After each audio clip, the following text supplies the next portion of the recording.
Welcome to another community conversation. I'm your host, Ian Parkinson, and I'm here today with Shawn Champagne, the Superintendent of the City Planning Department. Welcome, Shawn. Thank you for having me.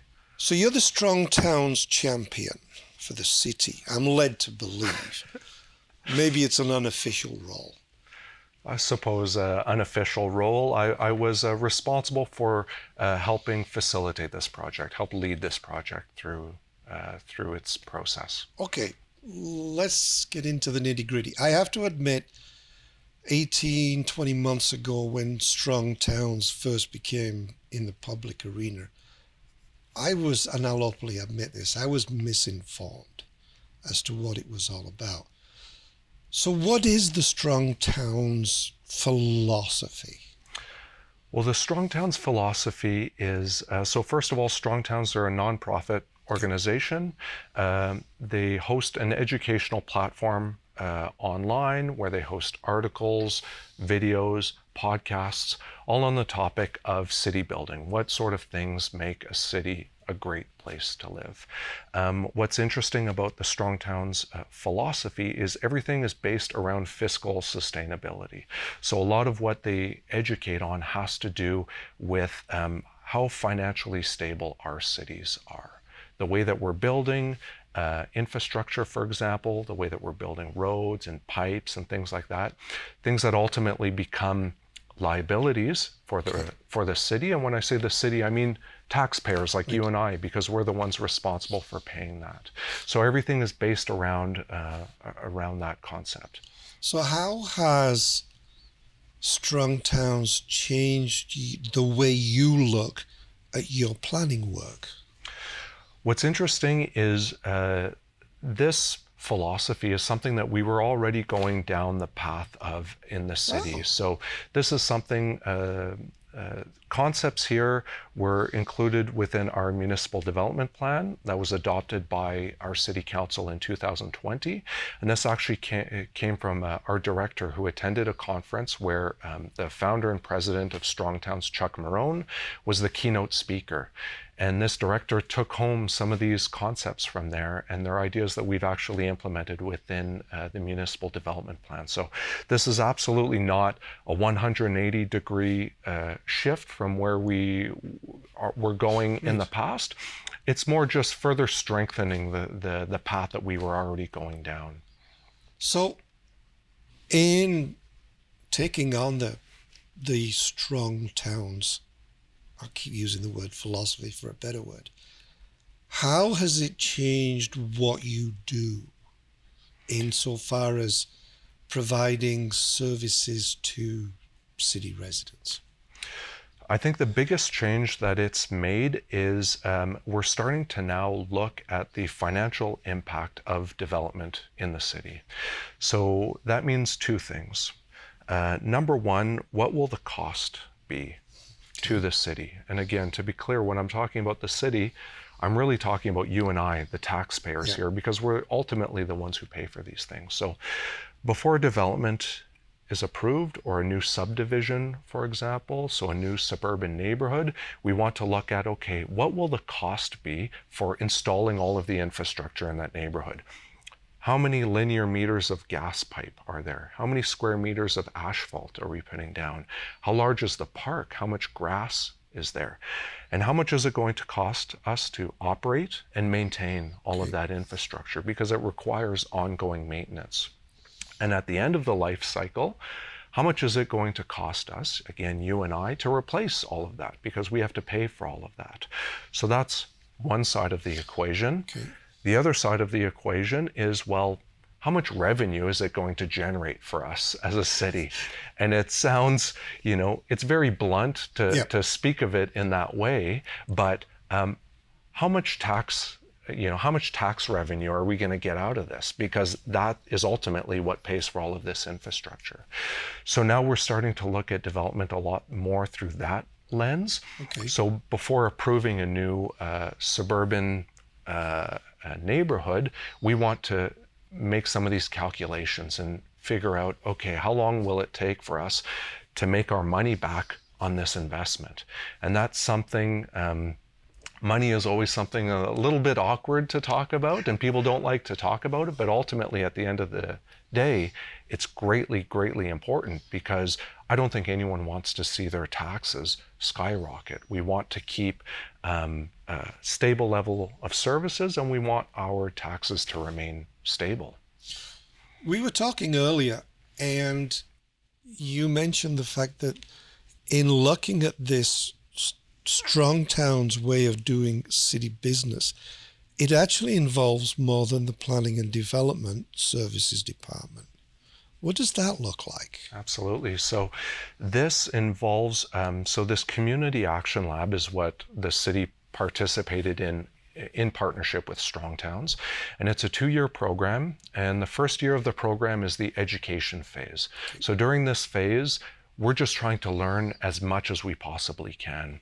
So as part of this, there was an action team of about 15 city employees from all over the city. So we had people from our planning and development services department. We had people from our municipal works, so that's our roads department, environmental utilities, so that's sewer and water, Parks and Recreation, our transit department, and we would meet online with Strong Towns every 2 weeks.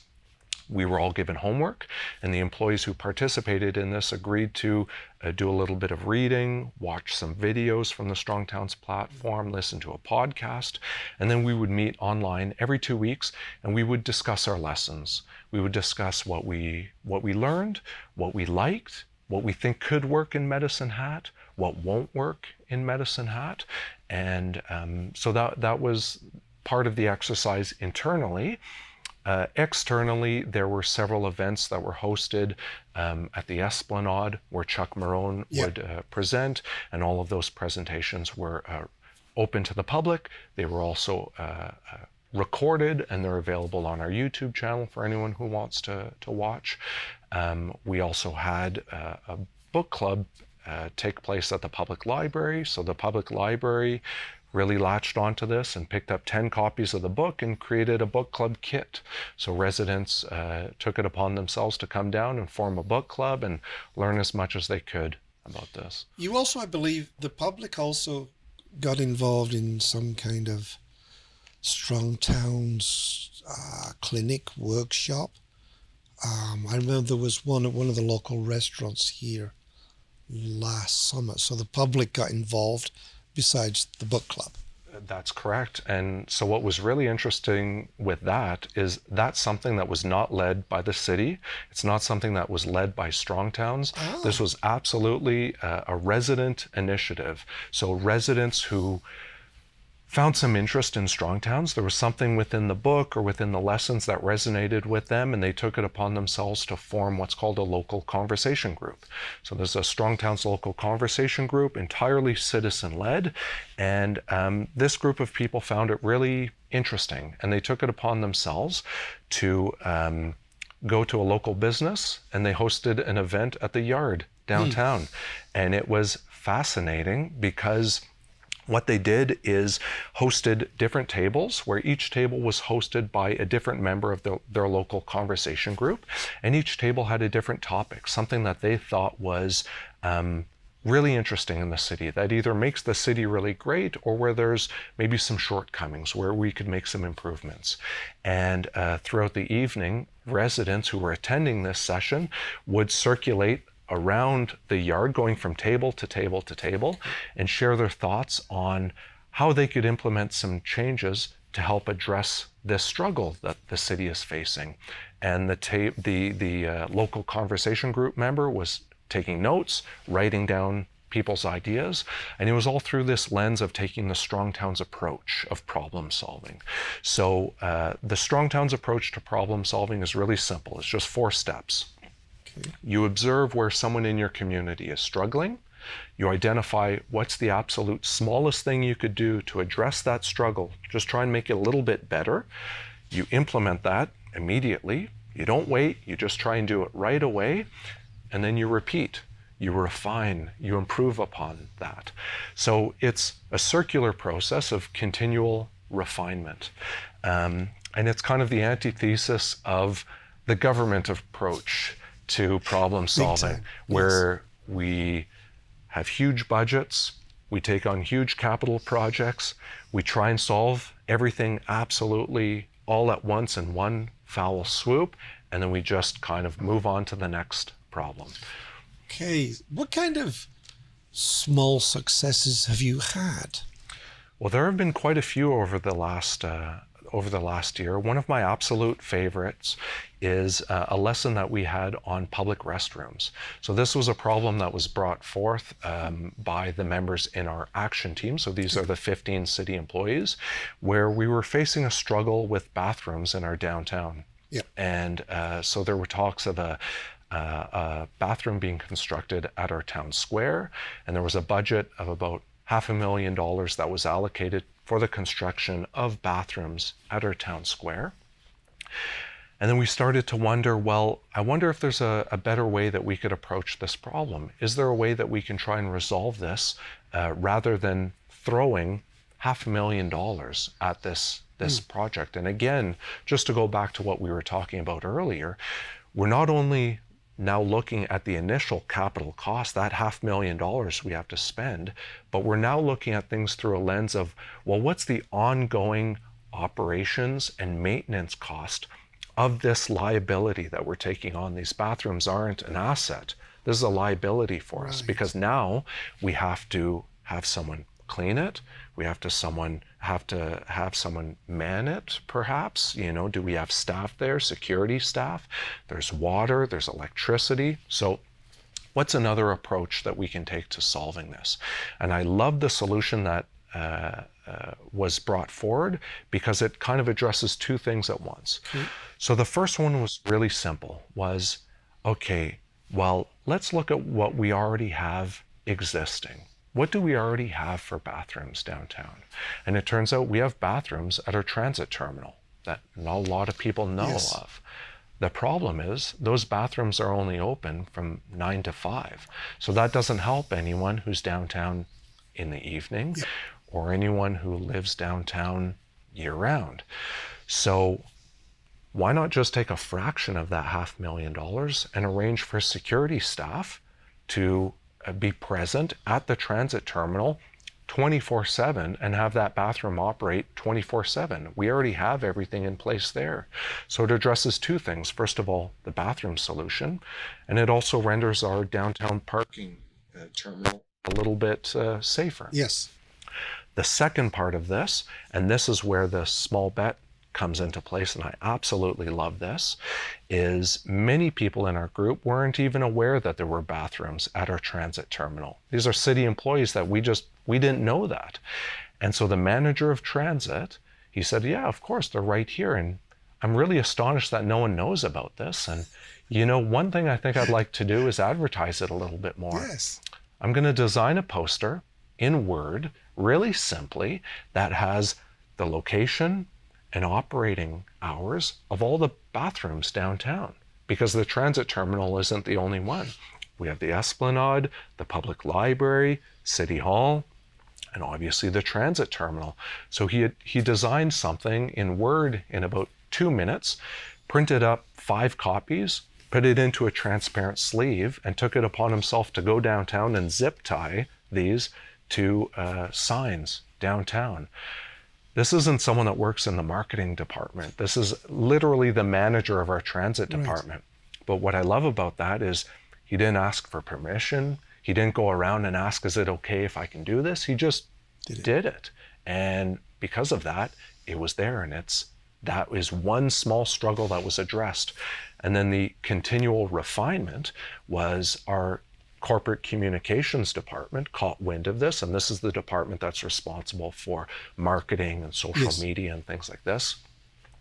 They caught wind of this, they saw these signs and said, I think this is a great idea, but I think we can make this even better.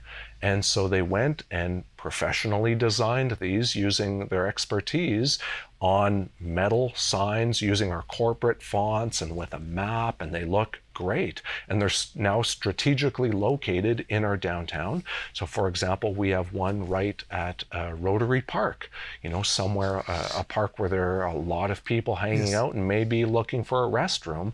Well, now there's a permanently mounted sign that shows the hours and location of all of the bathrooms available downtown. And this all came from a short conversation that we had and one person who took it upon himself to kind of address this in one small way. That's impressive, because that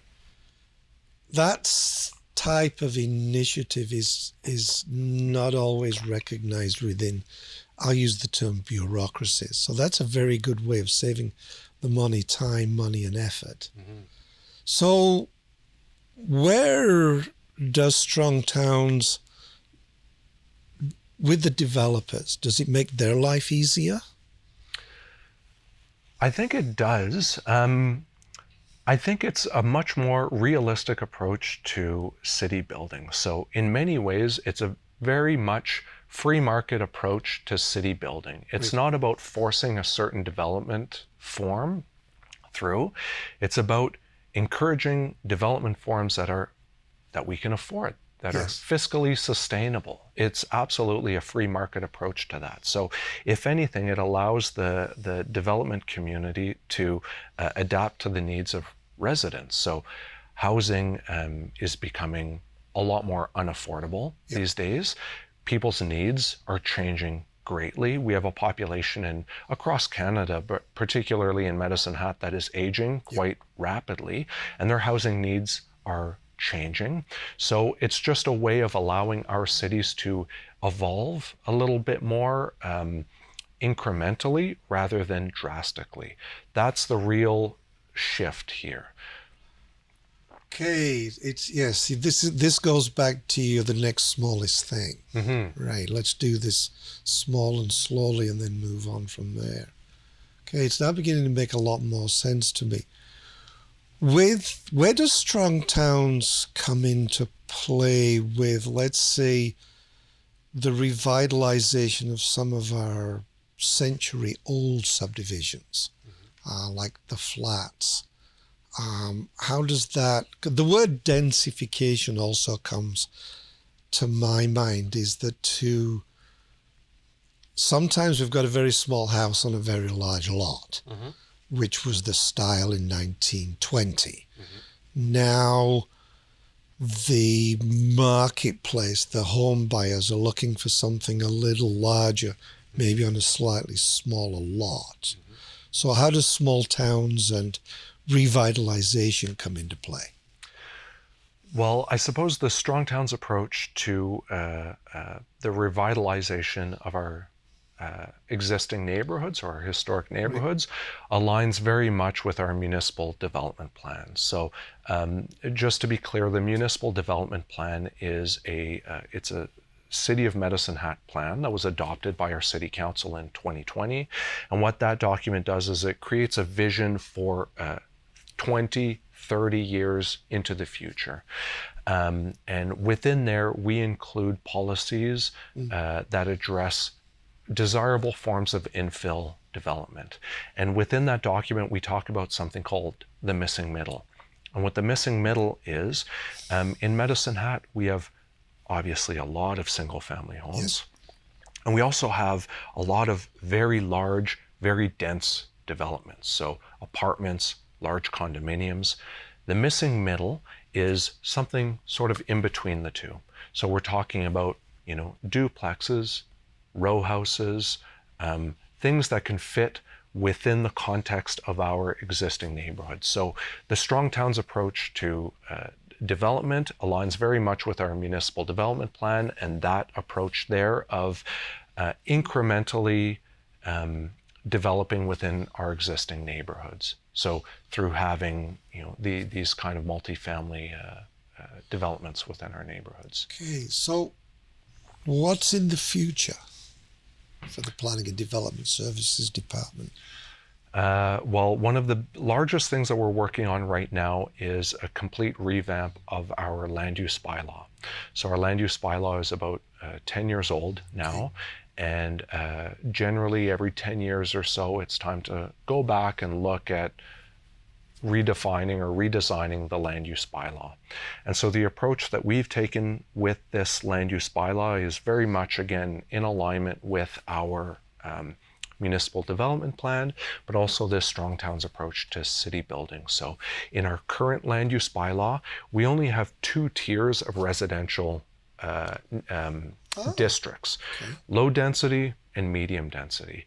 And it makes for quite a large leap from single family homes to 6-story apartment buildings. It's a big jump from one to the next. So the approach that we're taking right now with our land use bylaw is we're taking those 2 tiers and we're breaking them up into 4. So the growth or the increases in density are a lot more gradual from one to the next.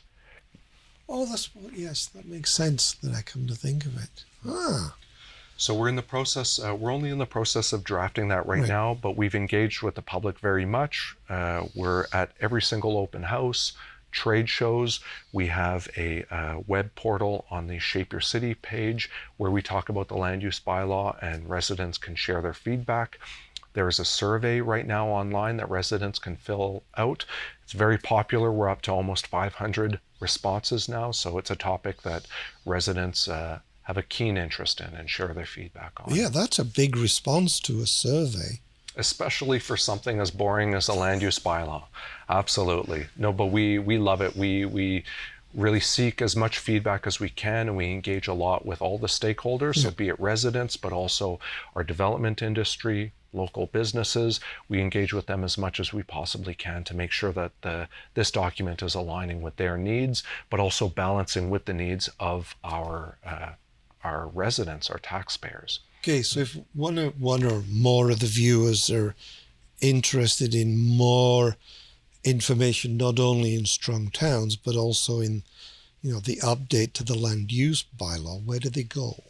So I would strongly encourage all of our residents to visit the Shape Your City page. Okay. So the Shape Your City portal is where the city does all of our public engagement. So this is where anything that the city is working on is hosted there, and there's opportunities for residents to share their feedback.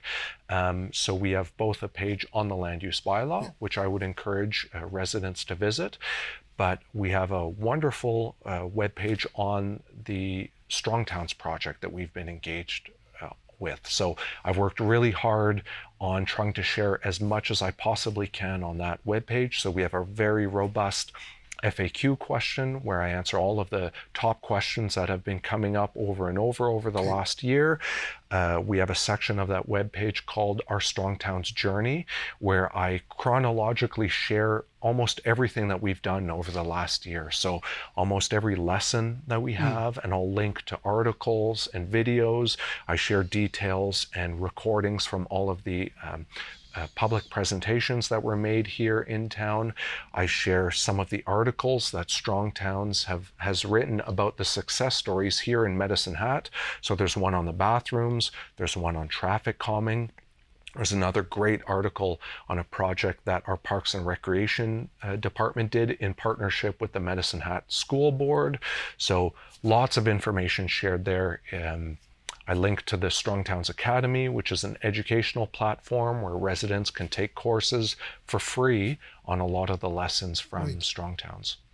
So it sounds like the Planning and Development Services Department is actually quite exciting these days, which is not a term I would normally have used. Yeah, I don't think I don't think the terms innovation and government are often used in the same sentence, but this is somewhere where we've been very progressive, very innovative, very forward-thinking. Well done. Very well done. You certainly piqued my interest at your last presentation, which is why you're here. Is there anything else you'd like to add that we've maybe missed? No, I think we've covered quite a bit here. Again, I would just encourage anyone who shows any interest in this topic at all to seek out, learn more. We have the books available at the public library. So there are multiple books that were written by Chuck Marone.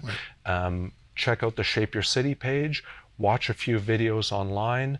There's one called Strong Towns Thinking that was actually created in-house, and it gives a little quick 4-minute summary about what this is all about.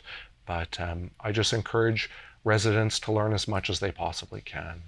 Well, we'll bring you back in 6 or 9 months or a year maybe and see if you're still being innovative and happy. I would love to do that. All I right. would Thank love you to for come back coming again. in, Shawn. Wonderful. Thank you. This was Community Conversations. Thank you for watching.